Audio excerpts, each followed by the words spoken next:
Live from our 7 Tasmania studios, your nightly news with Rachel Williams begins now. Good evening, everyone. As we go to air tonight, fire authorities are working to contain a serious bushfire burning on Hobart's outskirts. The Tasmania Fire Service is currently battling the blaze at Glen Lusk near Collinsvale and is warning homes could be at high risk right now. For more on the situation, we're joined live by our reporter Louise Hedger. Good evening, Louise. What's the latest on the ground?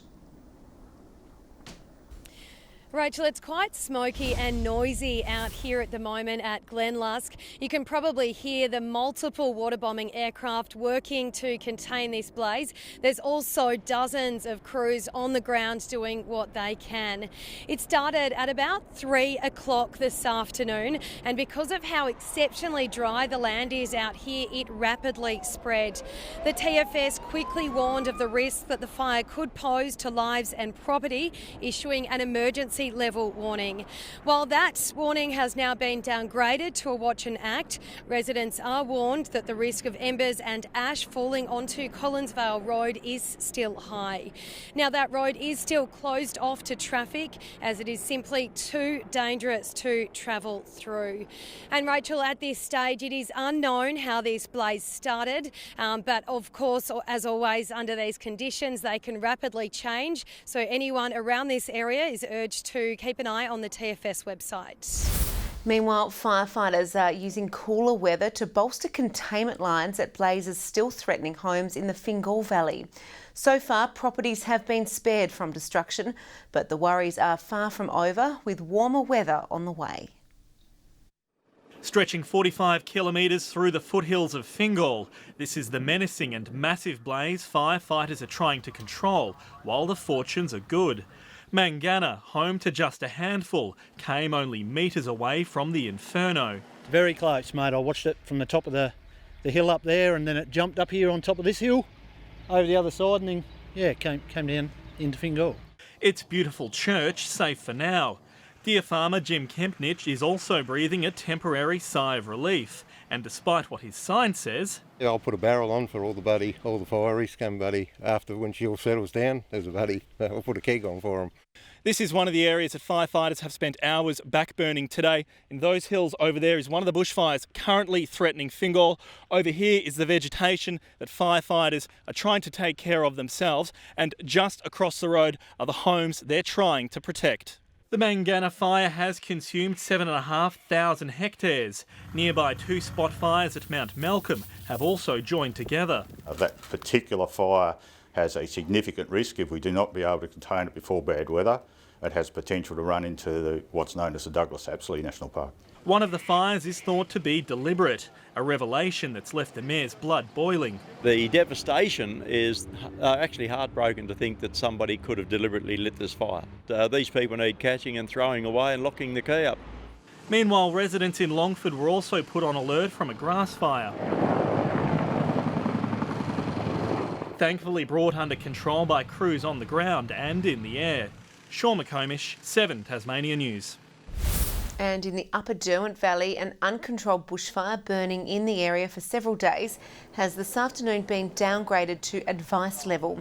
Crews continued their firefighting efforts throughout today to try and contain the blaze at Pelham, which previously spread to properties nearby at Eldersley and Broadmarsh.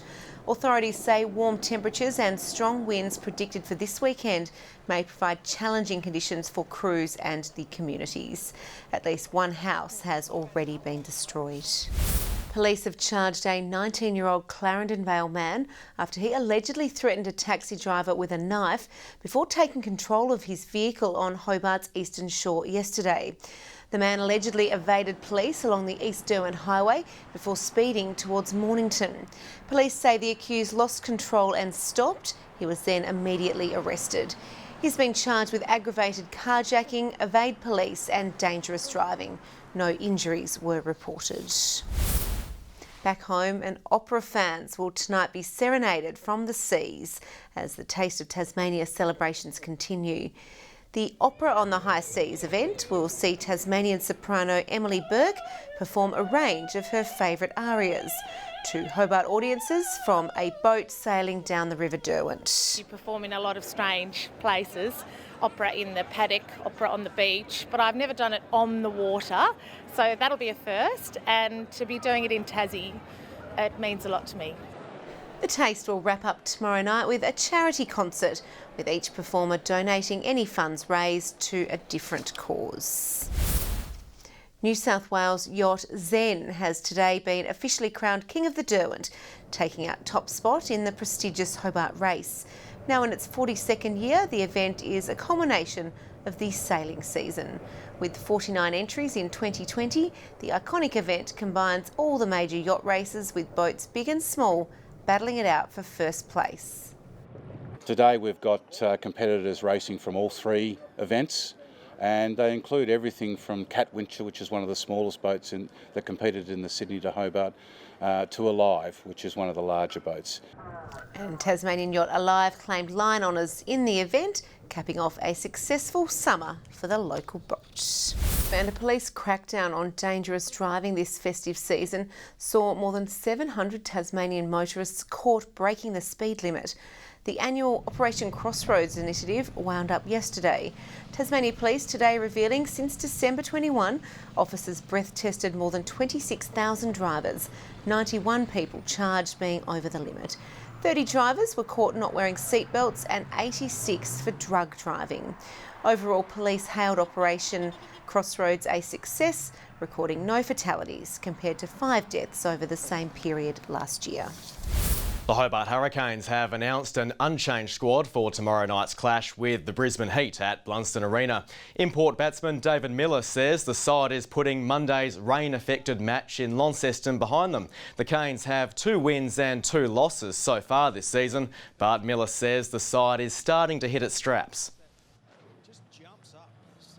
The last game was a little bit of a throw of the dice, just playing the conditions that we got. It was on and off, and it was a little bit disruptive. So I think we're just going to forget about that one and move on, and we're playing really good cricket other than that.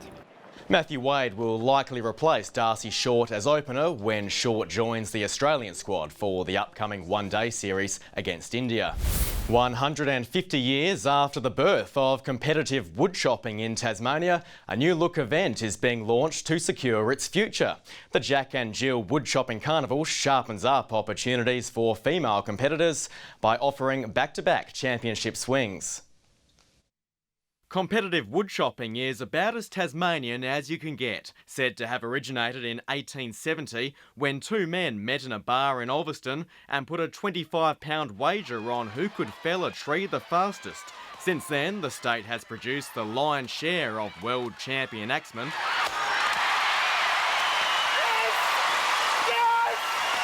And now, 150 years after that first competitive cut, a new event has emerged to keep this timber tradition alive. An event that, they get to show everything that they can do in every discipline that we cut.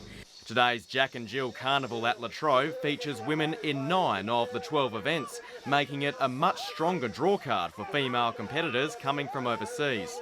It's especially good to have so many events for the girls because it's a long way to come. I'm travelling halfway across the world. If I only have one cut, it gets a little discouraging. I can't pay my way. The jam-packed women's schedule was the brainchild of chopping legends Dale and Amanda Beams, who today defended her title in the 275mm ladies underhand chop. We figured that to put a day on and the girls will come. And we've got girls from every state in Australia, a couple of Americans and some guys from New Zealand. So it's going to work. We've got about 120 female competitors Australia-wide, and this brings us all women together, in one place in, the birth of woodchopping in Tasmania, which is a real honour to be here. The woodchopping season culminates with the Tasmanian Thousands at Richmond this Sunday, the country's richest woodchopping handicap event. Good evening and Happy New Year, everybody. I hope you've all enjoyed your Christmas New Year break and are back at work helping out the economy. Hobart Campania and Cressy are top today with 26, Launceston 25, Burnie 24 and Devonport 23. And after early cloud, a sunny afternoon for most of the state. Temperatures hovered around average. Friendly Beaches 25, Ouse 24, Smithton 23 and St Helens 22. Low Head and the Bass Strait Islands 21 degrees and Lyre, and Strawn 20. The westerly airflow had the cloud streaming over us today, mostly low-level cloud forming a wave pattern across the state. Now there is extensive smoke haze over southern New South Wales and eastern Victoria, which is also affecting New Zealand. Apart from patchy cloud over New South Wales and Queensland, there is a cold front producing some cloud off southern WA. Tomorrow a high over Tasmania moves off, allowing a low to track a little closer. A cold front extends over the mainland, while several troughs continue over the North Island. Winds variable to 15 knots over the north and south, but tending east-northeasterly in the afternoon and picking up to 30 knots over eastern and western waters. We do have a strong wind warning. That's from Sandy Cape to Stanley. Friday already. Hobart cloudy and 24 degrees. Same for Huonville, Campania, a top of 26 tomorrow. Launceston looking for 27 and partly cloudy. Sunny for Devonport, 22 the high. Georgetown 22 after early fog. Burnie mostly sunny and 21, 23 the high for Strawn, mostly sunny too for Wynyard, 22 the maximum. And for St Helens mostly sunny and 24. Maybe some early drizzle clearing from Swansea, 22 the top and 21 for Port Arthur. The UV maxing out at an extreme 12. On Saturday, fine and warm to hot, maybe a light shower over the west and far south. Fine again on Sunday but partly cloudy. And on Monday, sunny across Tasmania with mostly light winds.